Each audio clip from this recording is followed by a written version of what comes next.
ഇങ്ങനെ പച്ചക്കള്ളം പറയാൻ എത്രയാ കൂലി മനോരമേ? ഇതാ നോക്ക്, ഞായറാഴ്ച മലയാള മനോരമ പ്രസിദ്ധീകരിച്ച വാർത്തയാണിത്.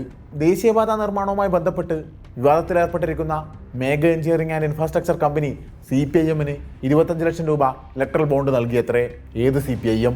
അഴിമതിയെ സ്ഥാപനവൽക്കരിക്കാനും അതിന് നിയമസാധുത നൽകാനും മോദി സർക്കാർ കൊണ്ടുവന്ന ഇലക്ട്രൽ ബോണ്ടുകൾക്കെതിരായി രാഷ്ട്രീയവും നിയമപരവുമായ പോരാട്ടം നയിച്ച CPIM ഒരൊറ്റ പൈസ പോലും ഇലക്ട്രൽ ബോണ്ട് വഴി വാങ്ങിയിട്ടില്ലെന്ന് തെരഞ്ഞെടുപ്പ് കമ്മീഷൻ സർട്ടിഫൈ ചെയ്ത CPIM ഇലക്ട്രൽ ബോണ്ട് ഏർപ്പാട് ഭരണഘടനാ വിരുദ്ധമാണെന്ന ചരിത്രപ്രധാനമായ വിധി സുപ്രീം കോടതിയിൽ നിന്ന് നേടിയെടുത്ത CPIM.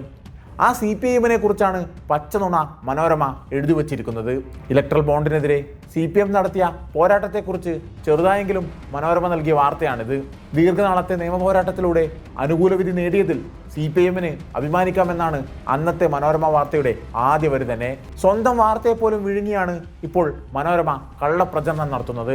മേഘ എഞ്ചിനീയറിംഗ് കമ്പനി ഇലക്ട്രൽ ബോണ്ട് അഥവാ കോഴ കൊടുത്ത രാഷ്ട്രീയ പാർട്ടികളുടെ പേരും കണക്കും സുപ്രീം കോടതിയിൽ സമർപ്പിച്ചിരുന്നു. അതാണ് ഈ കാണുന്ന ലിസ്റ്റ്.